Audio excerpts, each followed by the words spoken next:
कहीं और जाएं उससे पहले राजवर्धन सिंह राठौर ने क्या कहा है उसको जरा सुन लेते हैं। राज्यवर्धन सिंह राठौर इस वक्त हमारे साथ मौजूद हैं। सर, जिस तरीके से दो राज्यों के नतीजे हम देखे हैं, गुजरात में भी भारतीय जनता पार्टी जो परफॉर्मेंस कर रही है और हिमाचल प्रदेश में कहीं थोड़ा सा फंसता हुआ मामला नज़र आ रहा है।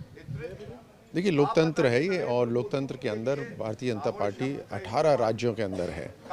और प्रधानमंत्री मोदी जी का जो काम है, जिस तरह से जन सेवा हो रही है, वो लोग देखते हैं।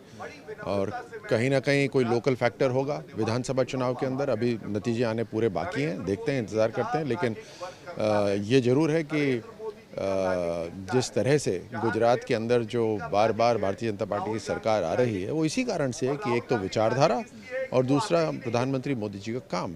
एक नई राजनीतिक युग जो भारत में लेकर आए हैं, उसका असर दिख रहा है 18 राज्यों के अंदर। दिल्ली में जो एमसीडी के नतीजे आए, क्या ये आने वाले दिनों में जब 2024 के चुनाव की तरफ भारतीय जनता पार्टी जाएगी, कुछ नकारात्मक असर डालते हैं, आपको लगता है? देखिए, दिल्ली के अंदर अभी तक जो आम आदमी पार्टी है, उसने अपनी गवर्नेंस प्रूव नहीं करी है कहीं। और धीरे धीरे जब जनता को दिखेगा कि जब ये इनको जिम्मेदारी दी जाती है और ये काम नहीं कर पाते, तब अपने आप ये बहुत नई पार्टी है, अपने आप लोगों का जो मन पर परिवर्तन है वो देखेगा। Bharatiya Janata party proven party है, प्रूवन सरकार है। हिमाचल में सर पेच कहाँ फंसता नज़र आ रहा? आखिरी सवाल आपसे। देखिए, अभी पूरे नतीजे आने बाकी हैं। वहाँ पर भारतीय जनता पार्टी के जो कार्यकर्ता हैं, उन्होंने पूरे दमखम से काम करा है। भारतीय जनता पार्टी की सरकार ने अच्छा वहाँ काम करा है। सो अभी एक बार आने दीजिए पूरे नतीजे। अच्छी खबर आएगी।